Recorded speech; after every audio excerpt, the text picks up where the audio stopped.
आज का जो हमारा लेक्चर है एक्सरेज के ऊपर हम ले रहे हैं। आपके सीबीएसई या और स्टेट बोर्ड्स के बोर्ड सिलेबस में ये टॉपिक अलग से नहीं है। एक्सरेज का जिक्र केवल कहाँ होता है जहाँ पे ईएम वेव वाला चैप्टर आता है और उसमें ईएम स्पेक्ट्रम का ये एक पार्ट होता है एक्सरेज। लेकिन मॉडर्न फिजिक्स में थोड़ी सी और डिटेल में इनमें जाना होगा एक्सरेज में। हालांकि हमने मॉडर्न में पहले फोटो इलेक्ट्रिक इफेक्ट पढ़ा, उसके बाद डी ब्रोई वेव पढ़ी, उसके बाद हम एटम्स पे गए, उसके बाद हम न्यूक्लियाई पे गए। एक्सरे पे अलग से कभी भी हमने कुछ नहीं पढ़ा है कि एक्सरे क्या होती है। तो आज का जो ये लेक्चर है मेनली एक्सरेज के ऊपर है, ठीक है। और इसके साथ ही हमारा मॉडर्न वाला काम बिल्कुल खत्म हो जाएगा, कंप्लीट हो जाएगा भाई क्या है क्या नहीं। क्लियर? तो स्टार्ट करते हैं। एक चैप्टर की तरह आप इसे बना सकते हैं। एक्सरेज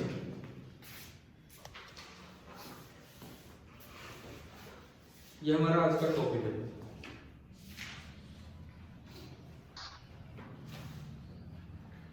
तो देखो, सबसे पहला ये नाम एक्स का क्या मतलब है। मैथमेटिक्स में कोई भी अननोन क्वांटिटी होती है तो हम उसे क्या मान के चलते हैं? एक्स मानते हैं, let its value be x, फिर उसे सोल्व करते हैं और थोड़ी देर में एक्स की वैल्यू आ जाती है। इसी तरह से जब ये रेज डिस्कवर हुई तो इसके बारे में कुछ भी नहीं पता था, इसलिए इसका नाम क्या रखा गया था? X rays. तब तो यूं सोचा था कि चलो कुछ साल बाद जब पता लग जाएगा तभी नाम उसका उसके अकॉर्डिंग रख देंगे। लेकिन फिर एक कन्वेंशन चला आया और इसका नाम ही क्या बन गया? X rays. हमने शायद बहुत कॉमनली ये वर्ड सुना है, कहीं पैर वैर में हाथ में चोट लग जाती है, अगर हाथ पैरों में अगर हमारे चोट लग जाती है तो अक्सर हम यही बोलते हैं कि एक्सरे करवा ले जाके। वो एक्सरे करवा क्या ले, वो तो एक्सरे स्कैनिंग होती है कि भाई बॉडी में कोई पार्ट, कोई हड्डी टूट तो नहीं गई है, इस तरह का फ्रैक्चर तो नहीं हो गया, ये देखने के लिए एक्सरे करवाई जाती है। तो आज ये एक्स नहीं है, आज तो सब कुछ पता है इसके बारे में, बस पुरानी धारणा चली आ रही है, इसीलिए इसको नाम ही क्या दे दिया गया? एक्सरे। ठीक है। तो एक्सरे में हम लिमिटेड सी चीजें पढ़ेंगे। कारण वही है कि भाई ये अलग से बोर्ड सिलेबस में है नहीं, लेकिन कॉम्पिटिटिव एग्जाम्स में इन पे छोटे छोटे कैसे सवाल आ सकते हैं तो वो चीजें हम देख रहे हैं। तो शुरुआत हम करते हैं इसके मेथड ऑफ प्रोडक्शन से। जो हमारा पहला टॉपिक है एक्सरेज में,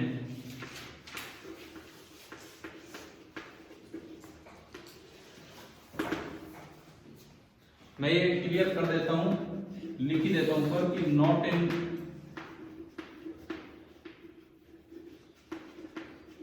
बोर्ड सिलेबस। बोर्ड सिलेबस में है नहीं ये चीज, बट एक लेक्चर हम दे रहे हैं केवल इस पे।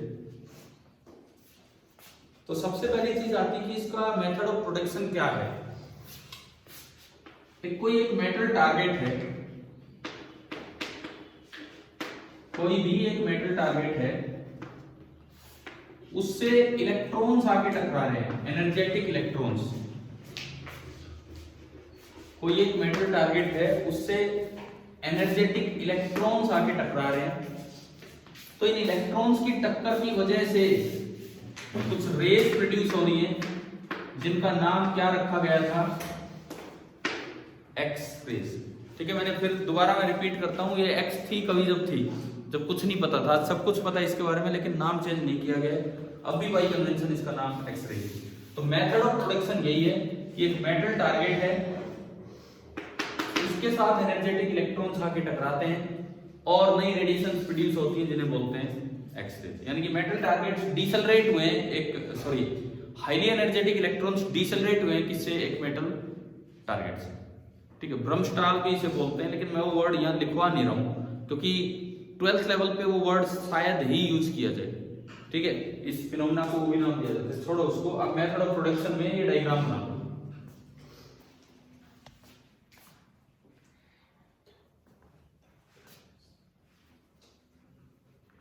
मेथड ऑफ प्रोडक्शन के अंदर आप डायग्राम बना दीजिए।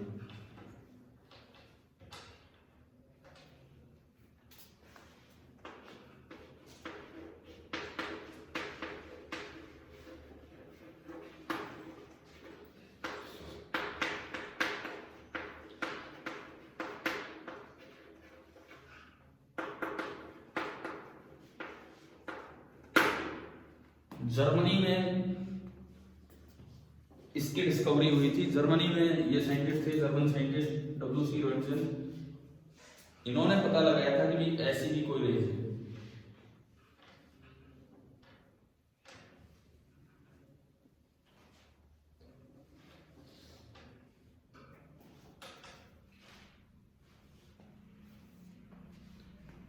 अब हम ये पढ़ते हैं कि वो ट्यूब कौन सी है जिससे ये एक्सरे जनरेट की जाती है, किस तरह की ट्यूब है, उसके बारे में हम आते हैं। मेथड ऑफ प्रोडक्शन समझ आ ही गया होगा।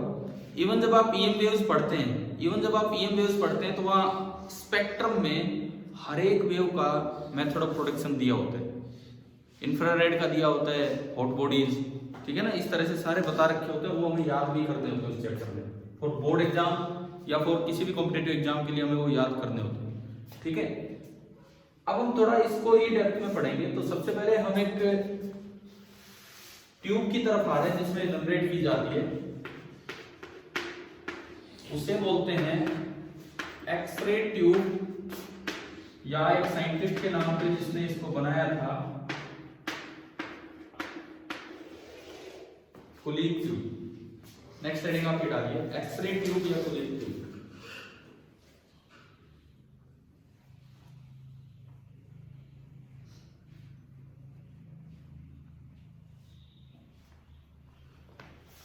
यही अरेंजमेंट उसके अंदर अच्छे से दिखाया जाएगा और कुछ नहीं है। यही अरेंजमेंट अच्छे से दिखाया जाएगा। एक फिलामेंट लिया जाएगा,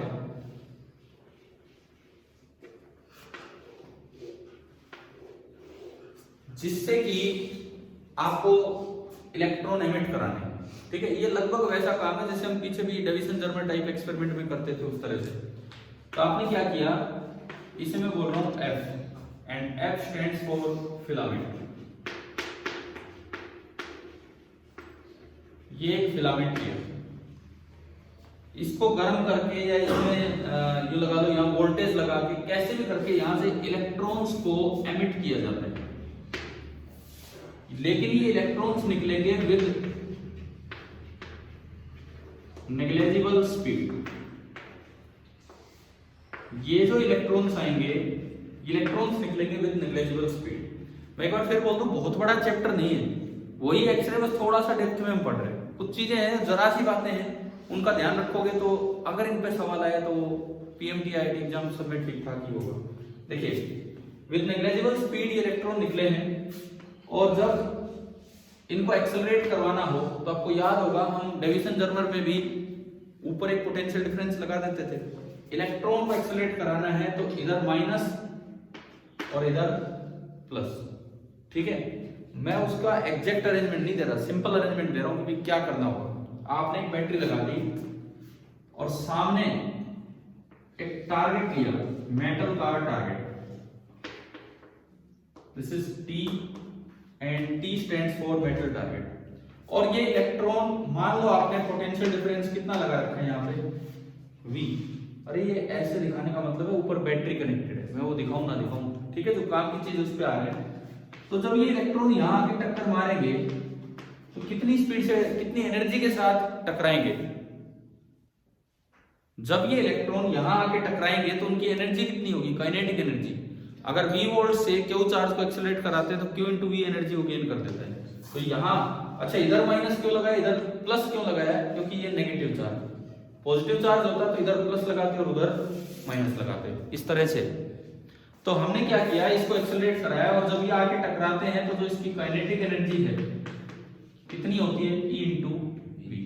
इस टक्कर के बाद यहां से कुछ फोटॉन्स निकल के चलते हैं, और उन फोटॉन्स को ही क्या नाम दिया गया, एक्सरेज, ठीक है। अब दो तीन चीजें और, ये टारगेट काफी गर्म हो जाता है तो इसको ठंडा भी करना पड़ेगा। तो उसको ठंडा करने के लिए यहां पे पानी इसमें से फ्लो करवा दिया जाता है, पानी इसमें से सर्कुलेट करवा दिया जाता है, जो भी पार्ट आपको दिखाया गया है। पानी सर्कुलेट करने का क्या मतलब है कि भाई हम ठंडा पानी दे रहे हैं और वो गर्म होके बाहर निकलता जा रहा है, ताकि ये जो टारगेट है, T stands for target, metal target, और इसमें क्या किया जाएगा, यहां से कैसा पानी भेजा जा रहा है, कोल्ड वाटर, और ये बाहर निकलता जा रहा है हॉट वाटर बनके, ताकि बदले में इसका जो तापमान बढ़ा है, जो टेम्परेचर बढ़ा है, वो लगातार कम होता रहे। एक आखिरी बात, एक्सरे इस ट्यूब में, ये जब एक्सरे बाहर निकलती हैं तो ट्यूब को तो वही पूरा बंद किया जाता है, तो यहाँ पे एक ऐसा मटेरियल लगाया जाता है जिसको हम विंडो बोलते हैं। विंडो तो खिड़की है और कुछ नहीं, लेकिन वो मटेरियल ऐसा होना चाहिए जो एक्सरे को एब्जॉर्ब ना करे, ठीक है। वो मटेरियल ऐसा होना चाहिए जो एक्सरे को एब्जॉर्ब ना करे। माइका, माइलर, ये इस तरह के मटेरियल्स हैं जो एक्सरे को एब्जॉर्ब नहीं करते। अब आप ये पूरी ट्यूब बंद कर दो, ये यहाँ पे बैटरी दिखा दो, ये आपकी बनती है कंप्लीट कूलेज ट्यूब। क्या ये समझ आया कि नहीं आया? ठीक है, देखो इसमें पूरा मैं एग्जैक्ट अरेंजमेंट पे नहीं जा रहा हूँ, जो हमारे काम की चीजें उतनी ट्यूब पे आ रहे हैं। एक फिलामेंट है, उसको गर्म करके या उसमें करंट पास करके आप सबसे पहले यहां से क्या करते हो, इलेक्ट्रॉन का एमिशन, फिर वो तो नेग्लिजिबल स्पीड के साथ निकलते हैं क्योंकि आप हल्की सी वोल्टेज यहाँ लेते हो। उसके बाद उनको एक्सेलरेट कितना कराना है वो किस पे डिपेंड करेगा, ऊपर वाली वोल्टेज पे। क्लियर? देखो यहां इलेक्ट्रॉन कितनी स्पीड से आया, एक दो बातों पे ध्यान दो, यहां इलेक्ट्रॉन कितनी स्पीड पे आया वो इस वोल्टेज पे डिपेंड करेगा या इस वोल्टेज पे डिपेंड करेगा, ऊपर वाले इस पे डिपेंड करेगा। अगर मैं इसको, इस सप्लाई को V0 बोल दूं, तो ये जो kinetic energy I this is independent of V0, लेकिन कितने इलेक्ट्रॉन आए, कितने इलेक्ट्रॉन आए वो किस पे डिपेंड करेगा, V0 पे। ये इलेक्ट्रॉन निकलवा रहा है, तो मैं यहीं से फोटोन थ्योरी का यूज करूं। दो चीजें हमने पढ़ी थी, एक एनर्जी और एक इंटेंसिटी। एक फोटोन की एक तो एनर्जी और एक फिर वहां पे इंटेंसिटी। एनर्जी तो किस पे डिपेंड करती है, फ्रीक्वेंसी पे, जो वेव बनी है उसकी फ्रीक्वेंसी पे एनर्जी डिपेंड करती है, ठीक है। यहां से जो फोटोन बन के चले होंगे उनको एनर्जी इस इलेक्ट्रॉन ने दी होगी, अभी पढ़ेंगे हम। यानी कि जो फोटोन की एनर्जी आएगी वो तो डिपेंड करेगी इस वोल्टेज पे, लेकिन जो फोटोन्स एक्सरे की इंटेंसिटी बनेगी वो डिपेंड करेगी नंबर ऑफ फोटोन्स पे। नंबर ऑफ फोटोन्स मतलब नंबर ऑफ इलेक्ट्रॉन कितने टकरा रहे हैं, यानी कि अगर उसकी इंटेंसिटी को आप बदलना चाहते हो फॉर अ गिवन फ्रीक्वेंसी, तो आपको किसको चेंज करना पड़ेगा, ये वाली वोल्टेज V0। मैंने बीच में एक और वर्ड यूज किया, फॉर अ गिवन फ्रीक्वेंसी। अब पता नहीं काफी दिन हो गए, आपको याद है कि नहीं, खाली नंबर ऑफ फोटोन्स से इंटेंसिटी काउंट नहीं होती, वहां पे फ्रीक्वेंसी का भी रोल होता है ना। तो इस तरह की बातें उस समय पढ़ी थी। तो चलिए ये एक बार बना लीजिए अपना एक्सरे ट्यूब का डायग्राम।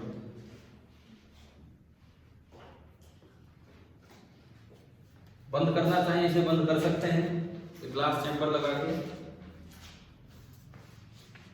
ऊपर आप यहाँ पे वोल्टेज दिखा सकते हैं ऐसे,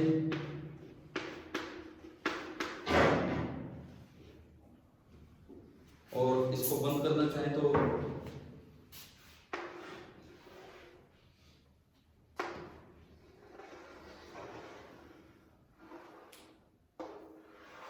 कोई जरूरत नहीं है ये सब करने की।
ये एक्सरे ट्यूब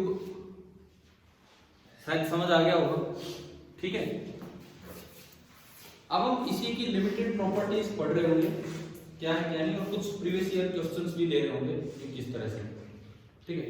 ये जो फिनोमेना है, this rapid deceleration of electron, जैसे मैंने वर्ड यूज किया था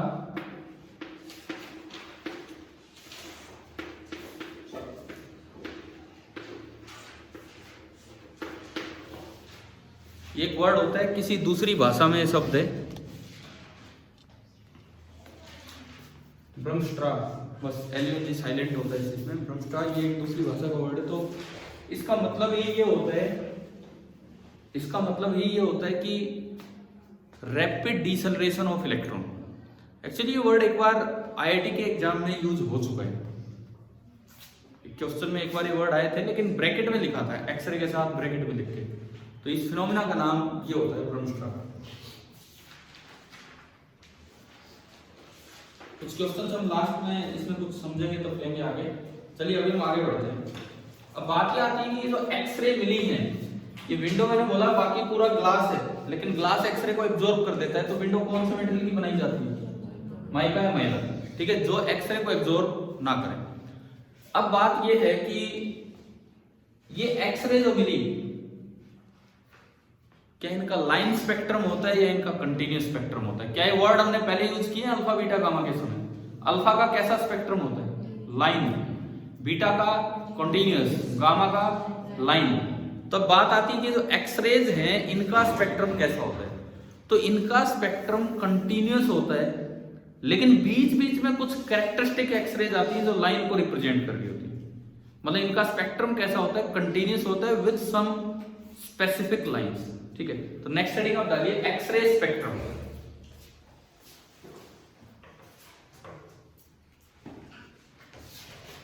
एक्सरे स्पेक्ट्रम, अगली चीज हमारी ये है।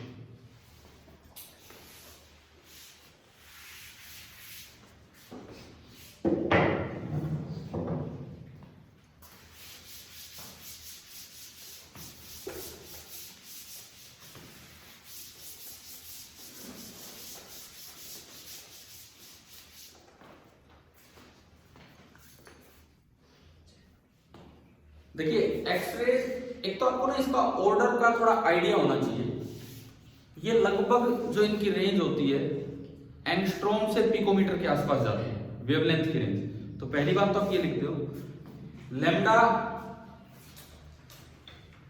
Lambda is of the order of, lambda is of the order of angstrom to picometre. Angstrom to picometre मतलब 10 की पावर माइनस 10 के आसपास होती है, 10 की पावर माइनस 10 मीटर से 10 की पावर माइनस 12 मीटर के आसपास, ठीक है।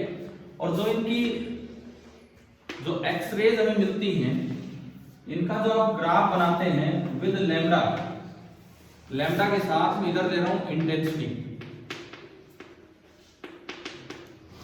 जो एक्सरेज उस ट्यूब से मिलेगी उसका अगर आप ग्राफ बनाएंगे विद इंटेंसिटी तो कुछ इस तरह का ग्राफ बनता है। एक किसी एक्सरे ट्यूब से कम एक मिनिमम वेवलेंथ फिक्स होती है, वो देखेंगे अभी कैसे डिसाइड होती है। वो यूं होता है, तो आप यूं देखो सारी वेवलेंथ मिल रही है। कैसा हो रहा है भाई, ये वेवलेंथ मिली बस ये मिली या ये मिली, ऐसा तो नहीं हो रहा। इसका मतलब सारी वेवलेंथ मिल रही है, तो ये स्पेक्ट्रम कैसा है? कंटिन्यूअस। लेकिन बीच बीच में अचानक से एक ऐसी वेव मिलती है जिसकी इंटेंसिटी बहुत ही, वेवलेंथ तो है वो लेकिन उस पर इंटेंसिटी बहुत ही ज्यादा होगी, ठीक है। फिर ये ग्राफ चलेगा, फिर दोबारा से एक वेव मिलेगी जिसकी इंटेंसिटी काफी ज्यादा होगी, एंड देन ये आगे यूं चलता रहता है। इस तरह का इसका स्पेक्ट्रम होता है। अब इसमें ये जो पार्ट है यहां तक, या ये जो पार्ट है यहां तक, या ये जो पार्ट है इससे आगे तक, इनको नाम दिया जाता है कंटीन्यूअस एक्सरेज। इनको नाम दिया जाता है कंटीन्यूअस एक्सरेज। क्योंकि इनसे तो लग रहा है कि जैसे कंटिन्यूअस स्पेक्ट्रम है, लेकिन बीच बीच में कुछ अलग इंटेंसिटी की तो कुछ लाइंस मिल रही है। इनको नाम दिया जाता है कैरेक्टरिस्टिक एक्स-रेज। एक कंटिन्यूअस एक्स-रेज है और उन्हीं में बीच बीच में आपको क्या मिलेगी, कैरेक्टरिस्टिक एक्स-रेज। ये दो तीन चीजें इसमें मिल रही है, दो तरह की चीजें।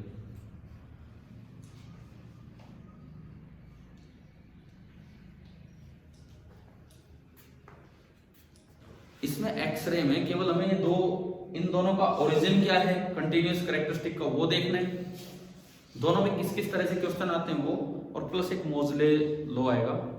मोजले आपको ध्यान होगा केमिस्ट्री में नाम आया हो, तो जिसने पीरियोडिक टेबल को एटॉमिक मास से एटॉमिक नंबर में शिफ्ट किया था वही है, और उन्होंने एक्सरेज की स्टडी करके ही ये सब किया था यहीं से। तो हम उस डिटेल में तो नहीं जाएंगे कि वो क्यों शिफ्ट किया, कैसे किया, वो तो केमिस्ट्री पार्ट हो जाएगा थोड़ा। तो अब देखो एक एक करके अगले दो टॉपिक जो है।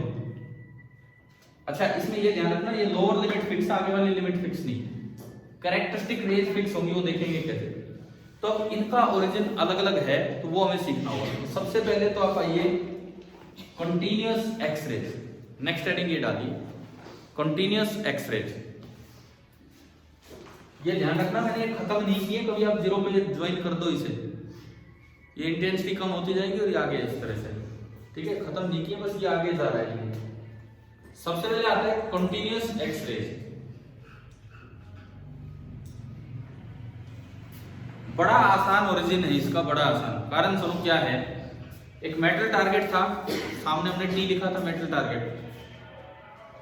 इलेक्ट्रॉन आता है, उसके टक्कर मारते हैं, टक्कर में इलेक्ट्रॉन अपनी कुछ एनर्जी उसको दे देता है, कुछ एनर्जी, पूरी भी दे सकता है, जरा सा पार्ट भी दे सकता है। और एनर्जी का वो जो कुछ पार्ट है वो ईएम वेव फोटोन में कन्वर्ट होकर बाहर आ जाता है, जिसे हम क्या नाम देते हैं, एक्सरे फोटोन।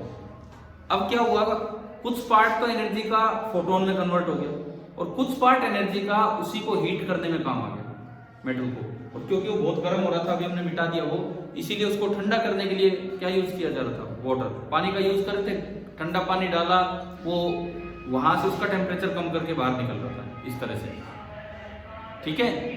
कंटिन्यूअस एक्सरेज का क्या सोर्स है, 2 मिनट ही निकल जाते हैं, उसके बाद हम पढ़ाते हैं।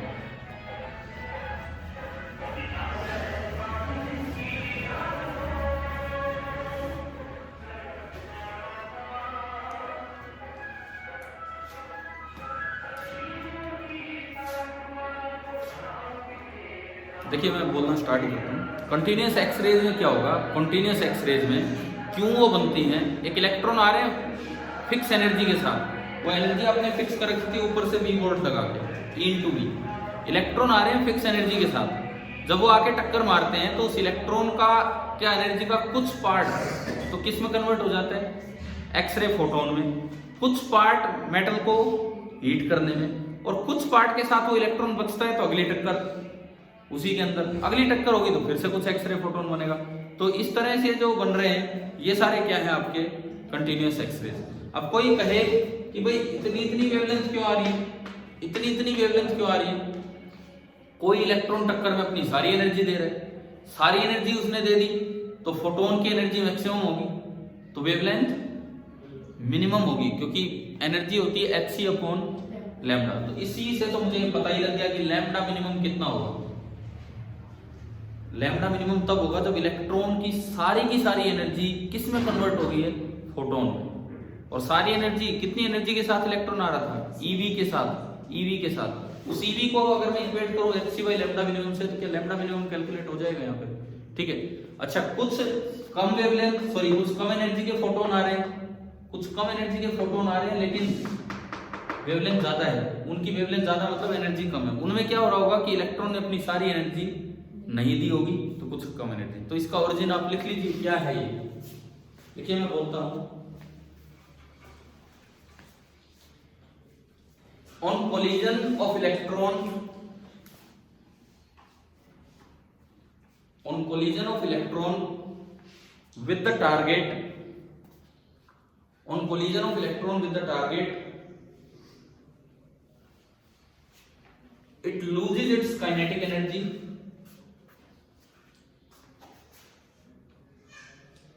it loses its kinetic energy, and a part of its energy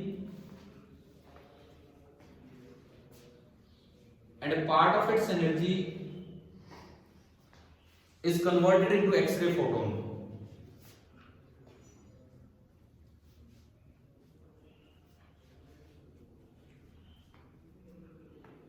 While the remaining part is converted into X-ray photon, while the remaining part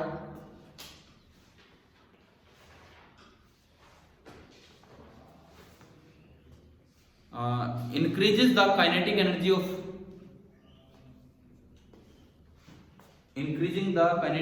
of colliding target,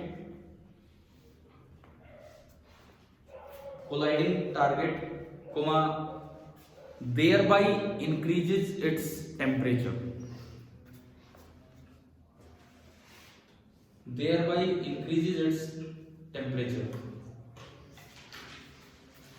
क्या लिखा हमने इस लाइन में, सुनो। इलेक्ट्रॉन आया, उसने अपनी कुछ एनर्जी तो कन्वर्ट कर दी किसमें, एक्सरे फोटोन में, और जो रिमेनिंग पार्ट है वो किस में कन्वर्ट हो गया, हीट में। कुछ और भी एनर्जी बनेगी तो आगे फिर से टक्कर होगा, अब उसको हम लिखवा नहीं रहे, ठीक है। ये तो ओरिजिन है किसका, कंटिन्यूअस एक्सरेज का, क्योंकि कोई इलेक्ट्रॉन कितनी दे रहा होगा, कोई कितनी दे रहा होगा तो हम डिसाइड ही नहीं कर सकते, तो लगातार आपको ये मिलते हैं। अब इसमें दो बातें हैं, एक तो लैम्डा मिनिमम किससे डिसाइड होगा और एक इंटेंसिटी किससे डिसाइड होगी। तो लैम्डा मिनिमम तो किससे डिसाइड होगा, ऊपर कितनी वोल्टेज लगा रखी है उससे। इंटेंसिटी किससे डिसाइड होगी, फिलामेंट जो था उसको गर्म करने के लिए, उससे इलेक्ट्रॉन निकालने के लिए आपने कितनी वोल्टेज लगा रखी थी, वहां से नंबर ऑफ इलेक्ट्रॉन डिसाइड हो रहे थे, और उससे क्या डिसाइड होगी, फोटोन, नंबर ऑफ फोटॉन्स यानी कि इंटेंसिटी, ठीक है। तो इसमें दो बातें ये लिख दो इसी के अंदर कंटिन्यूअस एक्सरेज में। Lambda minimum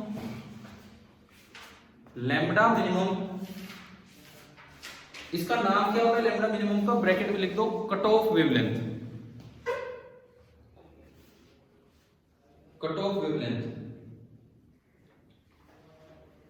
depends only on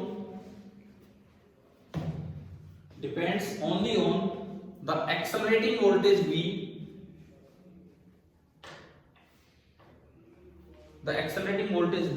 applied between the target and the filament.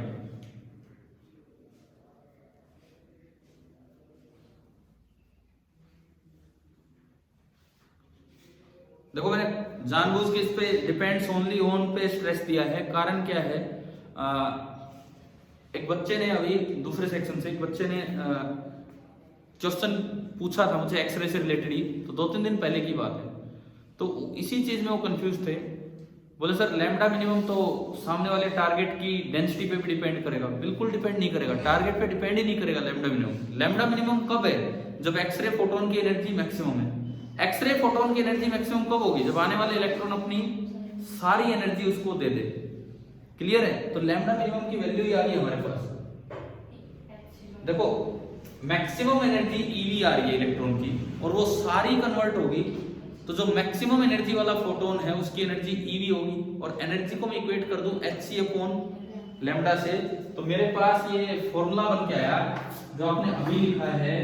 उसके बाद आप लिख सकते हैं कि lambda minimum that is equal to hc upon ev,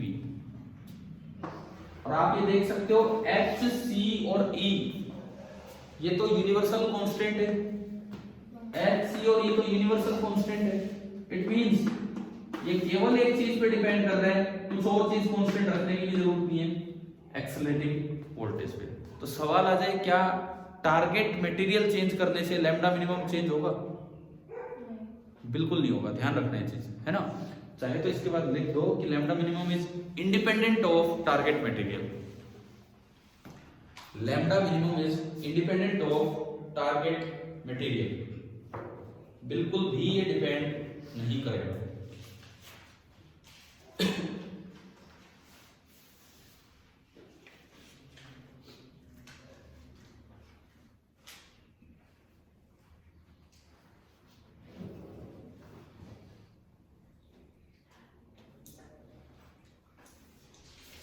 जैसे सपोज इसी पे, बिल्कुल इसी पे क्या सवाल बन के आ सकता है,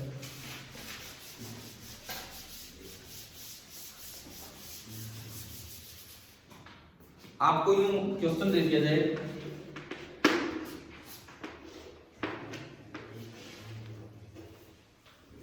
यहां पे मैं लैम्डा ले रहा हूं, यहां पे इंटेंसिटी ले रहा हूं, और आपको दो ग्राफ दिए गए हैं,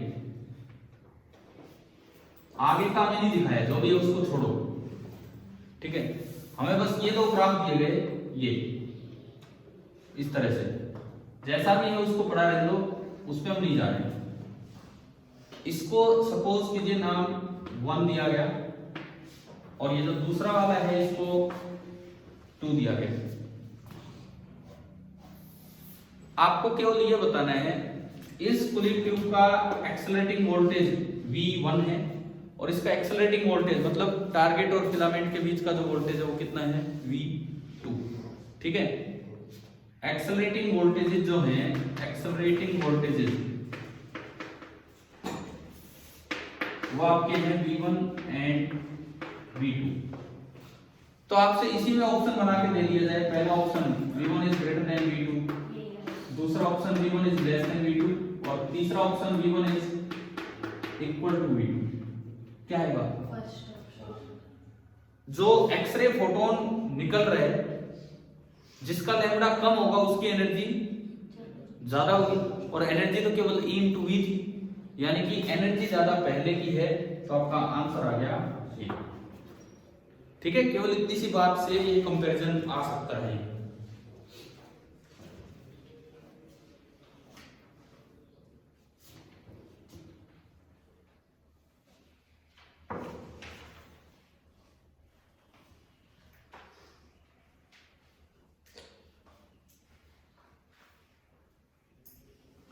दूसरी बात, अगर आप फिलामेंट की वोल्टेज बढ़ाते हैं, जो फिलामेंट को वोल्टेज दी थी आपने V0, उससे किस चीज पे फर्क पड़ेगा?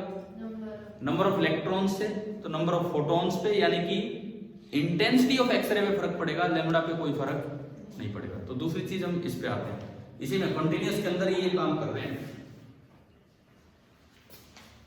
यू लिखो, if the filament current, second point है इसमें,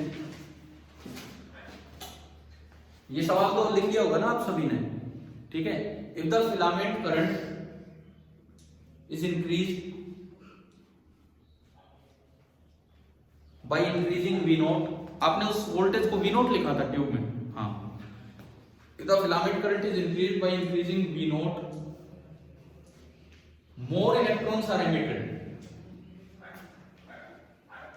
मोर electrons are emitted,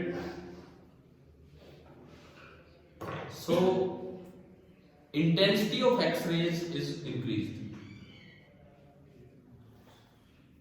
intensity of X-rays is increased। क्या इससे वेवलेंथ पे कोई फर्क पड़ने वाला है? नहीं, but wavelength remains the same, ठीक है, but wavelength remains the same.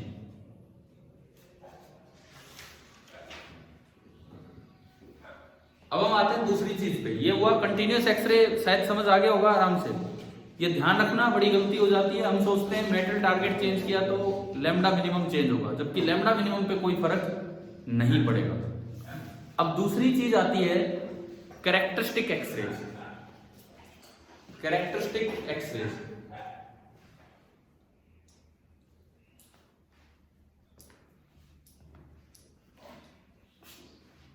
Continuous X ray का सोर्स आपने देखा था कि जो कोलिजन के दौरान इलेक्ट्रॉन ने अपनी एनर्जी का कुछ पार्ट EM वेव में कन्वर्ट कर दिया और ये सब था। लेकिन एक और भी प्रोसेस हो जाती है कई बार, देखो टक्कर के दौरान इलेक्ट्रॉन इतनी एनर्जी दे जाता है कई बार कि इनर सेल के किसी इलेक्ट्रॉन को नॉकआउट कर देता है, मतलब उस मेटल टारगेट में से निकाल देता है, और उससे जो एक्सरेज बनती है उन्हें क्या बोलते हैं? Characteristic X rays. कैसे, अभी मैं डायग्राम से बताऊंगा। तो इसमें यूं लिख दो, the colliding electron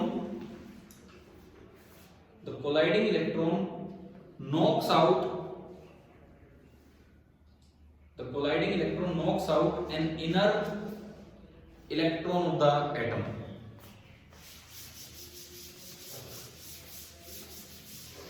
the colliding electron knocks out an inner electron of the क्या लिखा है, ब्रैकेट में टारगेट लिख दो, ये टारगेट एटम की हम बात कर रहे हैं, टारगेट एटम की हम बात कर रहे हैं। क्या है प्रोसेस, इसको समझिए आप। कैरेक्टरिस्टिक एक्सरेज, ये न्यूक्लियस है, ये पहला सेल जिसको आपको पता होगा हम क्या नाम देते हैं, के सेल, एल,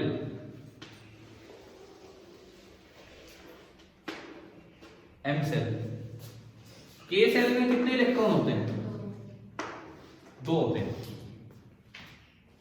अब देखो क्या हुआ, बाहर से एक इलेक्ट्रॉन आया और उसने इसके टक्कर मारी, किसी और से टकराया नहीं, इसके टक्कर मार दी के सेल के इलेक्ट्रॉन पे, और इससे उसने यहां पे वैकेंसी क्रिएट कर दी, मींस उसने इसको नॉकआउट कर दिया। क्या हुआ यहां से देखिए, अगला अगर मैं डायग्राम बनाऊं कि इसके बाद क्या हुआ कि के है, ये एल है और ये एम। के में एक इलेक्ट्रॉन तो है, लेकिन यहां मैं एक होल की तरह दिखा रहा हूं। होल मतलब होल ये कि क्या दिखा है मैंने, सिंपल वैकेंसी है और कुछ नहीं, ठीक है। अब इस वैकेंसी को भरने के लिए एल सेल का इलेक्ट्रॉन भी उतर के आ सकता है, एम सेल का इलेक्ट्रॉन भी उतर के आ सकता है, कोई भी ऊपर वाला आ सकता है। अगर एल सेल का इलेक्ट्रॉन उतरा है तो उसकी एनर्जी कुछ कम हुई है ना, उसने एनर्जी बाहर रिलीज की होगी। हमने एटम में पढ़ा था कि अगर नीचे उतरते हैं तो वो बाहर ईएम वेव निकालते हैं। तो जब ये वाला इलेक्ट्रॉन उतरा होगा तो जो एक्सरे बाहर आती है उसका नाम होता है के अल्फा, के अल्फा रे। के में गई है और पहले से रही है। अगर मान लो इसको भरने के लिए अगले सेल से उतर के आता, कोई भी आ सकता है, एक ही आएगा, दोनों नहीं आएंगे। अगर ये आता तो ये जो एक्सरे बाहर आती इसका नाम क्या होता, ये अल्फा बीटा, शायद 9 हमने ईएम स्पेक्ट्रम में भी पढ़ी थी, है ना। सिमिलरली अब सुनो, अगर इस इलेक्ट्रॉन ने एल सेल को नॉकआउट किया होता, एल सेल के इलेक्ट्रॉन को नॉकआउट किया होता, तो नीचे से तो ऊपर जाने से रहे, फिर उसमें वहां से उतरते। तो अगर उसने एल को नॉकआउट कर दिया होता, इलेक्ट्रॉन को, वहां वैकेंसी क्रिएट की होती, तो जस्ट अगले से कोई उतरता तो वो रे कौन सी होती, एल अल्फा, और अगले से उतरता तो एल बीटा। समझ आ गया होगा। और इनकी वेवलेंथ निकालना तो एटॉमिक स्ट्रक्चर, वो जो रिडबर्ग फॉर्मूला था उस तरह से हमने पढ़ा हुआ है। और ये मेटल पे डिपेंड करेगी, क्योंकि आपको ध्यान हो रिडबर्ग फॉर्मूला जेड पे डिपेंड करता है, एटॉमिक नंबर पे। अगर कुछ चीज, यानी कि ये कैरेक्टरिस्टिक है किसी मेटल की, फिक्स होगी कितनी कितनी नहीं, तो इसीलिए इनको क्या नाम दिया गया, कैरेक्टरिस्टिक एक्सरेज। कंटिन्यूअस एक्सरे तो इंडिपेंडेंट थी मटेरियल से, ठीक है। तो ये ओरिजिन आप चाहो तो डायग्राम बना के ये लिख सकते हो कि भाई किस तरह से है।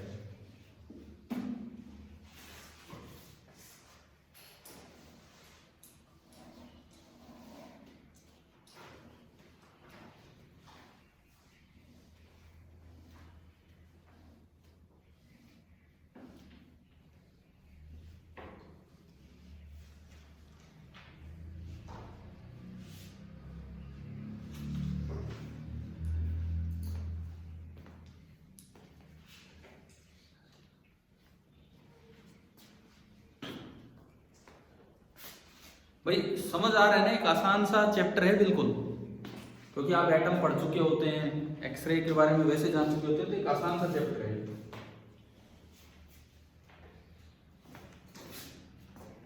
तो हमें कैरेक्टरिस्टिक एक्सरेज भी समझ आ गया है कि किस तरह से बनती है।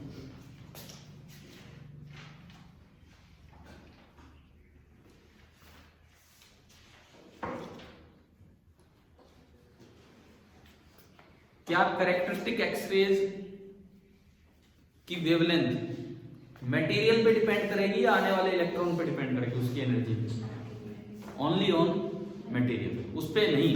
अगर वो सफल हो जाता है एक इलेक्ट्रॉन को निकालने में, भाई उस पर तो इतनी डिपेंड करती है कि वो निकाल भी पा रहा है कि नहीं इलेक्ट्रॉन को। अगर उसने निकाल दिया तो केवल मेटल पे। तो ये बात आप लिख देना कि lambda of characteristic X rays depend on the target material.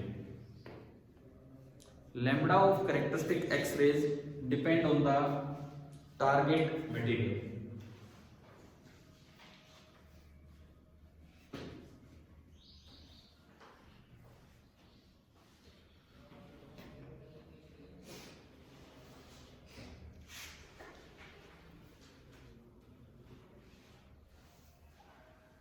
अब देखो इसको ये लैम्डा कैसे निकालते हैं उसका मैं तरीका बताता हूं।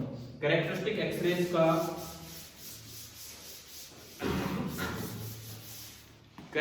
एक्सरेज का लैम्डा निकालने का तरीका एक अलग तरह से यहाँ पे एनर्जी डायग्राम बनाया जाता है। अलग तरह से आप जब H एटम में एनर्जी लेवल डायग्राम बनाते थे तो ग्राउंड स्टेट की एनर्जी कितनी रखते थे? -13.6, है ना। अब मुझे ये बताओ, अगर आपको वहां से इलेक्ट्रॉन निकालना है, ग्राउंड स्टेट वाले इलेक्ट्रॉन को निकालना है, तो आपको +13.6 एनर्जी देनी पड़ेगी। मतलब अगर हम उसकी एनर्जी को 0 कर देते तो हम बोलते थे ना कि वो क्या हो गया है, फ्री हो गया। देखिए आप जो पुराना तरीका था एनर्जी दिखाने का वो ये था, H एटम की मैं बात कर रहा हूं। फॉर H एटम हम दिखाते थे कि ग्राउंड स्टेट की एनर्जी कितनी है, -13.6 इलेक्ट्रॉन वोल्ट, ठीक है। फर्स्ट एक्साइटेड स्टेट की -3.4 इलेक्ट्रॉन वोल्ट, ठीक है। सेकंड की चलती थी -1.51 इलेक्ट्रॉन वोल्ट, और last n tends to infinity, जब वो फ्री हो गया है, जब वो फ्री इलेक्ट्रॉन है तो वो कितना होता, 0। ये तो थी पुरानी कन्वेंशन। एक बार ये बना के फिर हम यहां कैसे यूज करेंगे उसके अकॉर्डिंग चलेंगे, न्यू कन्वेंशन लिखेंगे। फटाफट एक बार ये बना दो, H एटम का तो ये था।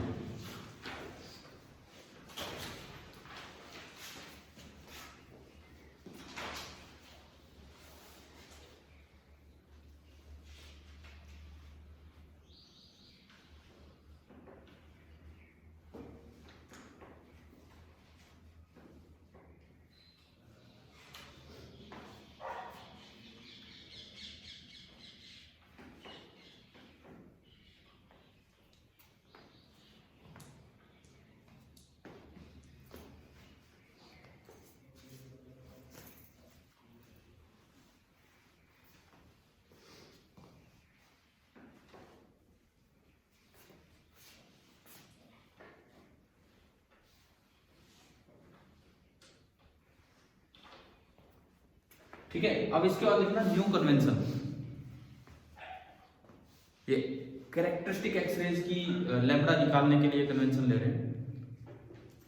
The energy of ground state is assumed to be 0। The energy of ground state is assumed to be 0।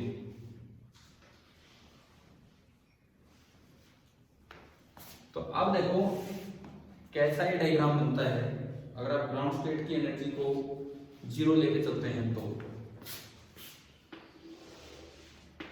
ये आपने दिखाई एनर्जी। अब ये बिल्कुल कंप्लीटली मतलब कोई इलेक्ट्रॉन नहीं निकला है, तो इस एनर्जी को तो हम क्या बोल के चल रहे हैं, 0। सबसे ज्यादा एनर्जी इलेक्ट्रॉन की किस लिए होनी चाहिए, के वाले इलेक्ट्रॉन को निकालने के लिए कि एल वाले इलेक्ट्रॉन को निकालने के लिए? के वाले इलेक्ट्रॉन को निकालने के लिए कितनी एनर्जी होनी चाहिए, +13.6। अगर इतनी एनर्जी दे दोगे तो के वाला इलेक्ट्रॉन भाग जाएगा। एल वाले इलेक्ट्रॉन को निकालने के लिए कितनी एनर्जी चाहिए, 3.2। तो अब मैं एक नया लेवल यहां दिखा रहा हूं, +13.6 वाला लेवल। +13.6 वाला लेवल सबसे ऊपर है और हम इसको नाम देते हैं EK। EK स्टैंड्स फॉर कि ये उस एटम की एनर्जी है जिसका K सेल इलेक्ट्रॉन निकल चुका है। भाई अगर मैं इसका K सेल इलेक्ट्रॉन निकाल देता तो इसमें कितनी एनर्जी आती, +13.6 करके होती कितनी हो, 0 ही होती। लेकिन अभी हमने इसको ही क्या लेवल मान लिया है, 0 लेवल, तो वो कितनी मानी जाएगी, +13.6। समझ रहे हो क्या? दोबारा सुनो, EK का क्या मतलब है। EK रिप्रेजेंट्स एक ऐसा एटम जिसमें K सेल में वैकेंसी है, ठीक है। और वैसे तो उसकी एनर्जी 0 होनी चाहिए थी, लेकिन वो तब थी जब इसकी कितनी थी, -13.6। तो अभी उसकी कितनी हो जाएगी, 0। अगर आपने इसको माना है तो उसकी कितनी होगी, +13.6।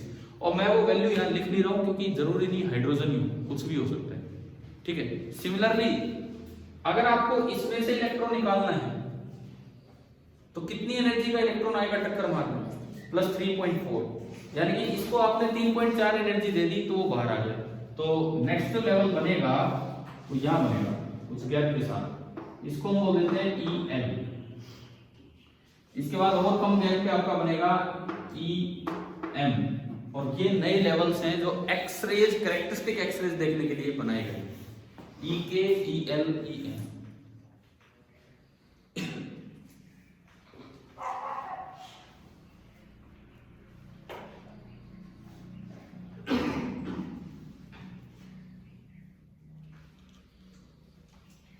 एक बार इसका मतलब लिख देना, ई के का क्या मतलब है, कोई भी एक तो लिख दो। E K is the energy of the atom, E K is the energy of the atom when, कहां से इलेक्ट्रॉन नॉकआउट हुआ है, when the electron from K shell is knocked out, when the electron from K shell is knocked out. ऐसे ही EL हो जाएगा, ऐसे ही EM हो जाएगा। और दूसरी बात, ये ई के, ईएल, ईएम ये किसी और चीज पे डिपेंड नहीं कर रहे हैं, these are only the characteristic property of material only, ठीक है। ये और लिख दो, E K, EL, EM etcetera depend only on the material itself, depend only on the material itself, केवल और केवल मटेरियल पे डिपेंड कर रहे होंगे। तो अब देखो, लैम्डा लिखना बड़ा आसान है। आप बताओ के अल्फा लाइन का क्या मतलब था, के अल्फा लाइन का क्या मतलब था, जब के सेल में इलेक्ट्रॉन निकला, कहां से, के सेल का इलेक्ट्रॉन गायब हो चुका था और के में इलेक्ट्रॉन उधर के आए, कहां से, सेकंड से। यानी कि पहले वैकेंसी किस में थी, के में, और अब वैकेंसी किस में आ गई, सेकंड में। तो अब वो एटम बन गया ईएल एनर्जी का, पहले वो कितनी एनर्जी का, ई के का। ध्यान से सुनो, वो डायग्राम आपने बनाया था वही, एक इलेक्ट्रॉन आया, उसने टक्कर मारी, बाहर निकाला एक इलेक्ट्रॉन, वैकेंसी किस में क्रिएट की, के सेल में। के सेल में जो वैकेंसी थी तो एटम की एनर्जी इतनी थी। अब एक एल वाले में से उतर के के में आ गया, तो वैकेंसी कहां पहुंच गई, एल में। एल में अगर वैकेंसी आई तो एटम की एनर्जी कम होगी, तो जितना ही गैप है वो कैरेक्टरिस्टिक एक्सरे के रूप में, एनर्जी के रूप में बाहर आया होगा। इसका मतलब अगर यूं इलेक्ट्रॉन उतरा है तो ये जो लैम्डा बनेगा, ये लैम्डा किसका होगा, कौन सी रे का, के अल्फा का, के अल्फा का। और कितना होगा, देखो ये एनर्जी दिख रही है, इनका गैप लैम्डा, एनर्जी होती है hc बाई लैम्डा, तो लैम्डा हो जाएगा hc अपॉन एनर्जी गैप, तो ये बना hc अपॉन ई के माइनस ई एल। क्लियर है कि नहीं इस एनर्जी डायग्राम से। यूं बताओ, अगर ये वाला गैप ये बनाऊं तो कौन सी रे है, ये एक्स रे। पहले वैकेंसी के में थी और अब वैकेंसी एम में हो गई है, यानी कि तीसरे से पहले में उतर के आया, तो कौन सी रे होगी, के बीटा। ये जो रे होगी, ये जो रे निकली है, दिस इज के बीटा, एनर्जी लिख देंगे ऐसी एच अपॉन। अच्छा ये बताओ, ये कौन सी रे होगी, ये पहले वैकेंसी एल में थी, मतलब जो इलेक्ट्रॉन आ रहा था टक्कर मार के, उसने एल के इलेक्ट्रॉन को निकाला हुआ था, और अब एम से उतर के एल में आ गया, मतलब थर्ड से सेकंड में उतरा है। तो ये वाली जो लाइन होगी, ये कौन सी लाइन होगी, एल अल्फा। और सबका लैम्डा ऐसे ही लिखा जाएगा hc अपॉन ये जो भी एनर्जी गैप है।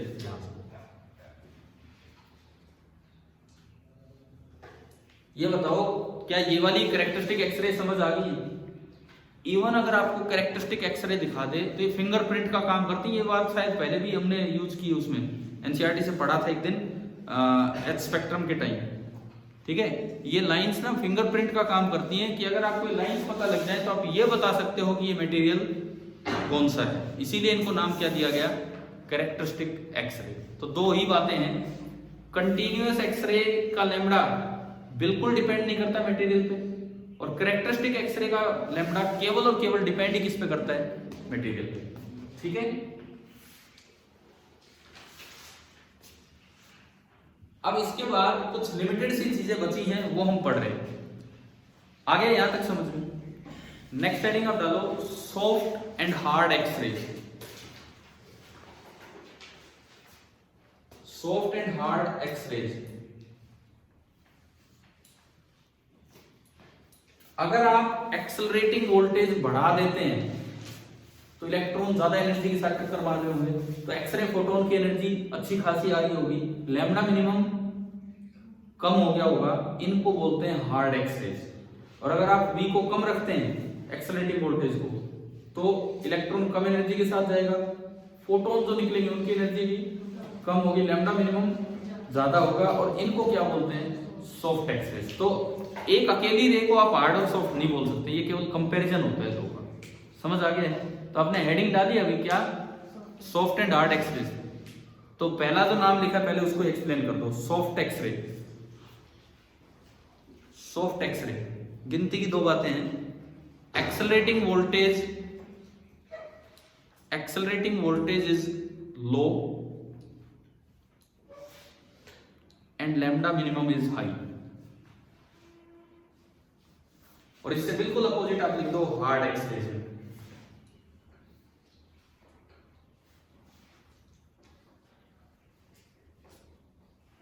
इससे बिल्कुल अपोजिट बात आप लिख दीजिए हार्ड एक्सरे।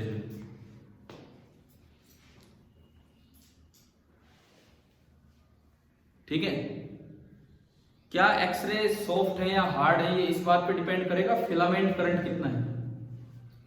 फिलामेंट पे तो केवल और केवल उसकी इंटेंसिटी डिपेंड करती है, इन बातों का कोई लेना देना नहीं है। तो यार एक पिक्चराइजेशन हो गया है ना दिमाग में कि इतनी है एक्सरे। और नेक्स्ट आप लिख दो मोजलेस लॉ। एक्सरे के बारे में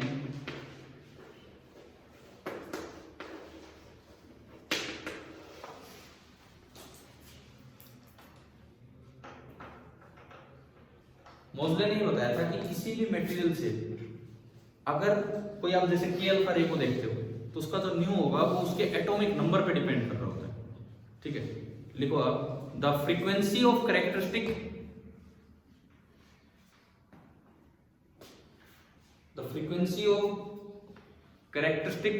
के alpha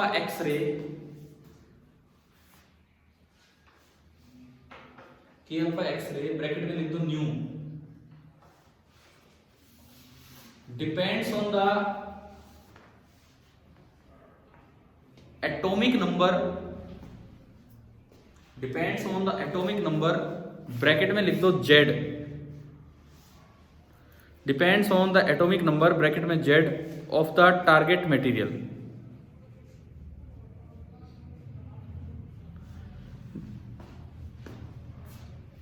as depends on the atomic number Z of the target material as किस तरह से डिपेंड करता है, root nu this is equal to a into Z minus B, where a and b are constants, जिनकी detail में जाने की जरूरत नहीं है, where a and b are constants. ये जो मोजलेस लॉ है ये ओनली कैरेक्टरिस्टिक एक्सरे, हाँ उन्हीं के लिए है ये न्यू जो हम पढ़ रहे हैं ना न्यू। भाई ये किस पे डिपेंड कर रहा है बताओ, जेड पे। जेड मतलब टारगेट मटेरियल पे। क्या कंटीन्यूअस एक्सरेज टारगेट मटेरियल पे डिपेंड करती है? बिल्कुल नहीं करती, तो उनके लिए नहीं है ये। ठीक है, इस पे कैसा सवाल बन के आ सकता है वो भी देखो आप। ये बड़ा क्लियर रखो कि दोनों रेज का आपस में कोई लिंक नहीं है, कंटीन्यूअस और कैरेक्टरिस्टिक का। इस पे किस तरह का क्वेश्चन आ सकता है वो देखिए। लैम्डा ये इंटेंसिटी, वही उसी तरह का काम जैसे हमने इसको नाम 1 दिया था। देखिए सपोज 1 का ये दे रखा है, ठीक है, दिस इज के अल्फा और 1।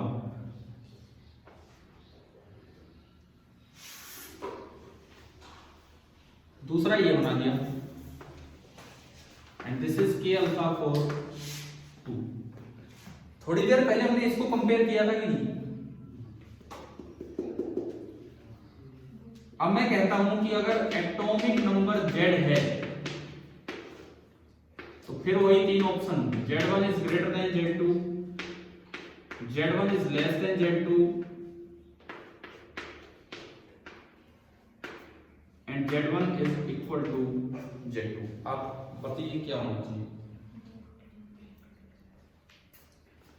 थोड़ी देर पहले आपने V को कंपेयर किया था एक्सेलरेटिंग वोल्टेज को, अब जेड को कंपेयर करो। देखो इस मोसलेस लॉ के अकॉर्डिंग चलो, फ्रीक्वेंसी किसकी ज्यादा होगी? जिसका जेड ज्यादा है, ऊपर ही है ना, फ्रीक्वेंसी उसकी ज्यादा होगी जिसका जेड ज्यादा है।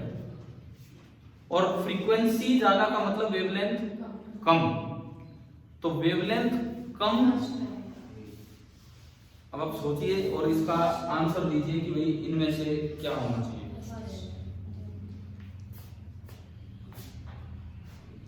हाँ भाई बताओ, आंसर बताओ देख के।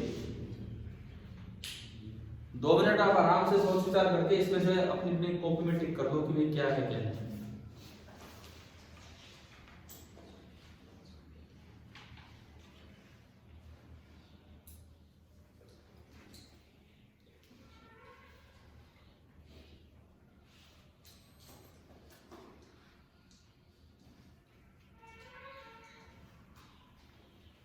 इसका जो लेमडा है इसके मुकाबले 2 का लेमडा कम है कि ज्यादा है? देखो मैं कैरेक्टरिस्टिक की बात कर रहा हूं, तो लेमडा 2 इस ग्राफ के according lambda 2 is less then lambda 1। अगर लेमडा 2 कम होगा तो new 2 is greater then new 1। और न्यू और जेड का तो डायरेक्ट रिलेशन है, जेड ज्यादा होगा तो ही तो न्यू ज्यादा होगा। इसका मतलब Z2 is greater then Z1। कौन सा आ रहा है? बी।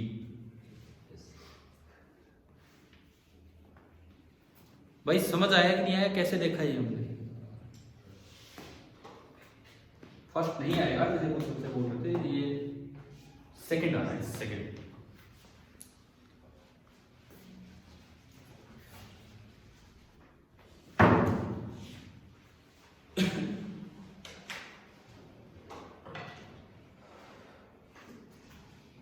क्लियर है ना ये? ठीक है। एक एक्सरे में एक लॉ आता है जिसको ब्रैग्स लॉ बोलते हैं, लेकिन मैं आपको वो डेविसन जर्मर के टाइम पढ़ा चुका। हमने डेविसन जर्मर की एक्सप्लेनेशन ली थी, वहां पे एक इक्वेशन आई थी कि हमने लैम्डा थ्योरेटिकल और लैम्डा ऑब्जर्वेबल उनको कंपेयर किया था। 2d sin theta equal to n lambda. आप बताओ क्या ये ब्रैग्स लॉ वहां हम पढ़ चुके हैं कि नहीं? ठीक है, तो यहाँ दोबारा से लेने की जरूरत नहीं है, ब्रैग्स लॉ हम वहां देख चुके हैं। याद आ गया ना आप लोगों को?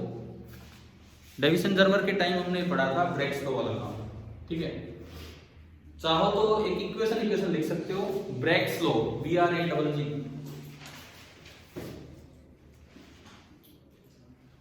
टू डी साइन थीटा बराबर n लैम्डा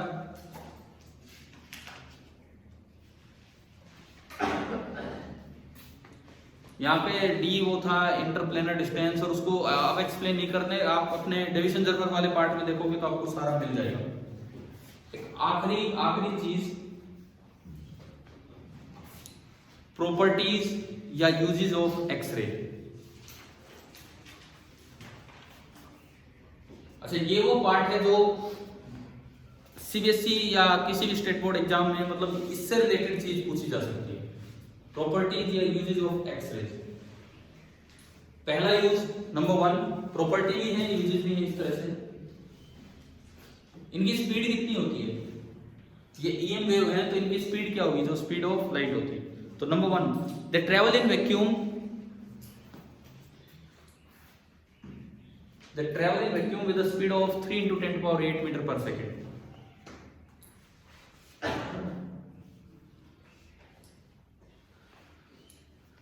ठीक है। Number 2, they travel in straight line in vacuum, vacuum में बिल्कुल स्ट्रेट लाइन में चलती है।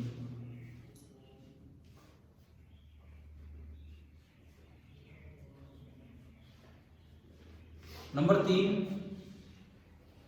they are diffracted by the crystals,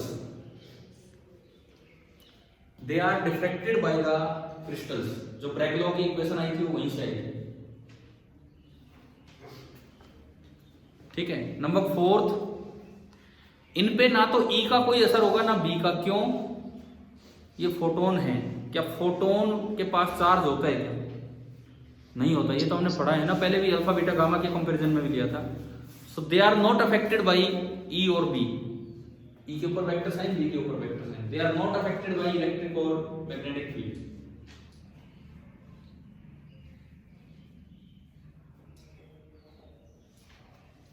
एक अल्फा बीटा गामा में हमने पढ़ा था कि वो फ्लोरोसेंट वाली प्रॉपर्टी कौन से मटेरियल पे टकराए तो चमक पैदा करे, तो इसका मटेरियल होता है barium platinocyanide. It shows fluorescence on barium platinocyanide. Fluorescent मतलब लाइट एमिट होगी उस मेटेरियल ऑन बेरियम प्लेटिनोसाइनाइड। अगली चीज, अगर बहुत पहले की बात है आपको ध्यान हो, गोल्ड लीफ इलेक्ट्रोस्कोप पढ़ा था हमने, गोल्ड लीफ इलेक्ट्रोस्कोप बहुत पहले स्टार्टिंग में। तो उसमें क्या होता है कि अगर इवैक्यूएटेड गोल्ड लीफ इलेक्ट्रोस्कोप है और चार्ज है तो उसमें आप एक्सरे डालोगे तो वो उसको न्यूट्रल कर देगा और वो कोलैप्स कर जाएंगी। अगर उस पे नेगेटिव चार्ज है, पॉजिटिव चार्ज है तो इलेक्ट्रॉन निकाल के और भी ज्यादा रिपेल कर देता है। लेकिन उसमें एक चीज पढ़ाई जाती है कि अगर वहां पहले से एयर है, गैस है, तो हमेशा वो न्यूट्रल ही होगा। कारण क्या होता है कि ये जो एक्सरे होता है ये ना गैसेज को आयनाइज कर देती है। तो इसी की अगली प्रॉपर्टी इस तरह से आप लिख लीजिए कि they ionize the gas molecules, they ionize the gas molecules.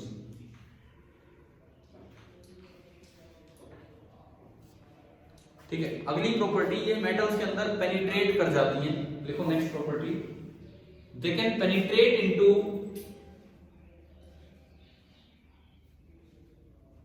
Several metals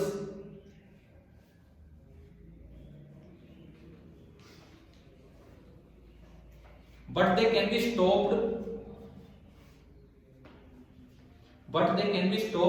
by materials of high density and high atomic number, high density and high atomic number। अगली चीज, they can detect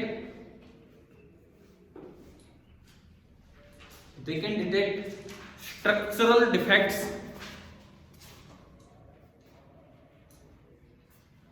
they can detect structural defects, welding faults etc, welding fault etc। मतलब कहीं कोई कमी होती है ना metal में तो वो एक्सरे से डिटेक्ट किया जाता है। अगली चीज, they can be used in medical science,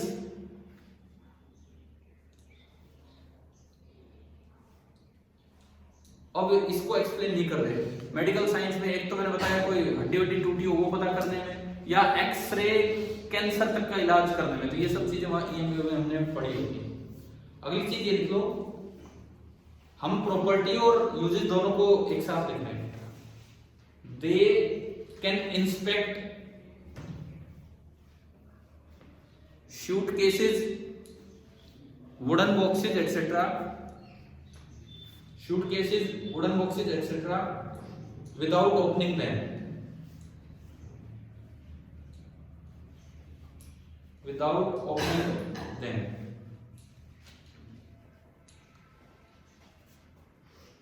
आप कई बार जैसे ऐसी जगह गए हो, भाई एयरपोर्ट पे तो ऐसा होता ही होता है, आपका हर वो बैग चेक होता है, तो वहां भी एक्सरे से, क्या वो बार बार खोल के चेक करते हैं उसे? नहीं, वो एक्सरे से ही चेक हो जाता है। ठीक है, क्या ये प्रॉपर्टी समझ आ गई? अब जो आपके टीवी वगैरह होते हैं उनमें भी ये ब्रह्मस्ट्रोल होता है, मतलब हाई एनर्जेटिक इलेक्ट्रॉन्स बार बार रैपिड डिसल्टेशन होते हैं, लेकिन उसमें स्क्रीन ऐसी बना दी जाती है जो एक्सरे को क्या करे, एब्जॉर्ब कर दे, नहीं तो हमें नुकसान हो सकता है टीवी देखने में। ठीक है, अब ऐसा कोई भी पार्ट आए ना, थोड़ा खुद दिमाग लगा लेना, कहीं भी आए कि भाई एक कॉमन यूज की कोई चीज है और कहें कि इसमें रैपिड डिसल्टेशन ऑफ इलेक्ट्रॉन हो रहा है, फिर क्यों नहीं एक्सरे हमें प्रभावित कर रही है? तो क्या आंसर होगा? कहीं ना कहीं एक ऐसी चीज लगा रखी होगी, ऐसी स्क्रीन जो एक्सरेज को क्या करे, एब्जॉर्ब करे, तो इस तरह से प्रोटेक्शन मिलती है। तो अब आप ये बताओ, क्या एक्सरेज वाला पार्ट समझ आ गया है? ठीक है, इस पे आप ट्राई कर लें, जरूर कर लें, मैं बताऊं आपको, केवल ऑब्जेक्टिव कर लो। एच सी वर्मा बुक का, एच सी वर्मा 12th वाली जो बुक है, second part, page number 393 to 395, आप एक्सरसाइज मत करो, आप ओनली ऑब्जेक्टिव करो। Page number 393 to 395 393 to 395 objective कर दीजिए HCV से, ताकि आपको एक्सरे वाला पार्ट समझ आ जाए कि क्या है। हो सकता है कुछ और भी नहीं बातें सामने करोगे ना ये, ठीक है। चलिए ठीक है, आज की क्लास को फिनिश करते हैं।